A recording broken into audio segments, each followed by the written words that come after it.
On we go with our rational and irrational numbers, everyone. So you can see the title of this one. It says Working with Real Numbers. The real number system is just the rational and irrational numbers together. So I have to give these different titles for, the grade book so you know what's what. So this is the actual assignment. So we're just going to walk through some of this. I'll do a couple for you, explain the directions, and I don't think this video will be very long. The number one's obviously multiple choice. Circle the number you think is irrational. Okay, now 2, notice that space there. I want you to put this in a calculator and write the decimal here. It's going to give you a decimal number. Okay, it's going to be a 7 point something. Now, I always get asked, how many places do I go to round it off? Because if you put that in a calculator, it's actually going to, be maybe, depending on the calculator you have, several digits. See, I put it in this calculator. A little hard to see there, but okay, so people ask me, where do I round this off at? Well, look at the answer choices. See, they go to the hundreds, so I might go to the thousands. Okay, so over here, I might write 7.416, then try to answer it. You must fill in these spaces that you'll see now and again to get credit. Okay, so same. Number 3 just says, put this on the number line. Now look at the number line, they're whole numbers. So I might round this one off to the first decimal place, tenths. You don't need to go any more than that because these are whole numbers. You have to see what you're working with. Again, do not leave that blank. I answered 4 and 5 for you, but when you open the assignment, you'll see they are not on there. But these are the answers. Complete each sentence. The square root of 144 is rational because that's just 12. And I can write 12 in the form a over b, where a and b are integers, whole numbers. And 10 pi cannot be written in that form. That's why it's not rational.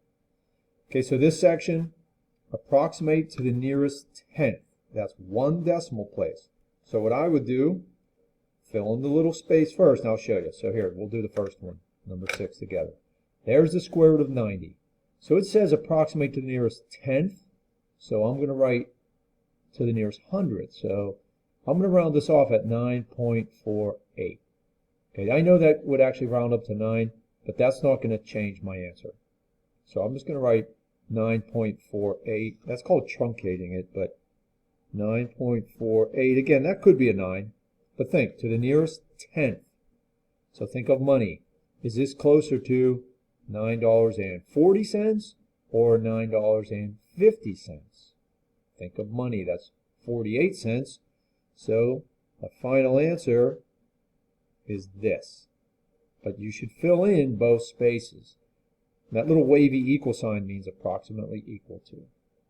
Okay, so that's what you'll do for that row. The last section I will leave up to you. Oh, I guess we could do one. Why not? Write each decimal as a fraction in the form a over b, where a and b are integers. If you do not see a bar over the numbers, it's tenths, hundredths, thousands, and so on.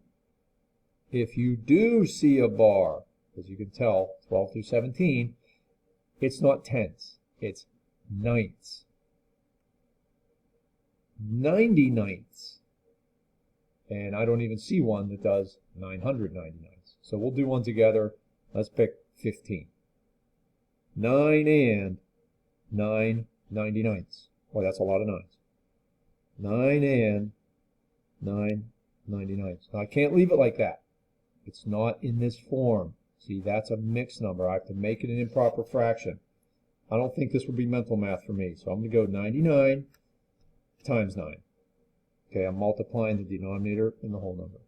And I got 891. Now I'm going to add 9.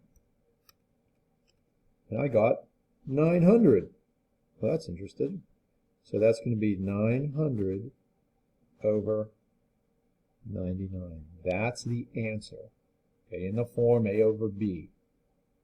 So just read the decimal. Don't call it 0.8. Remember, 8 tenths. Just set a fraction. This is the third or fourth assignment we've actually practiced this skill. Okay, on to page 2. Yes, it is a 2-pager. Not much for me to show you here. Similar to the front, circle your answer, put a decimal on here and answer it. We'll do one more together, the square root of 6 on the number line. So I'll put it in the calculator. And I got that, 2.44, and off it goes. Look at the number line. It's from 2 to 3 in tenths, so I'm just going to use 2.4. I can round that up to a 5, but I want to go 2 decimal places. Where am I at? Up here, 2.45. Okay, so $2.45. Well, there's $2.40. There's $2.50. I would place that right here. Okay, so that's where the square root of 6 belongs. It's more than 2.4. It's less than 2.5. And again, I could have written more decimals. I'm not saying you can't, but there's really no need to. Be careful on 22. It's a negative. Just here, I'll even put the negative sign there for you. Put it in the calculator and be careful. Sometimes people do the negatives backwards. And finally, your answer will be a word, rational or irrational. You can go back and look at other things we've done where we filled in those boxes. That's all you do here. And I will leave that up to you. That, everyone, concludes this assignment. Good luck. As always, if you have any questions, let me know.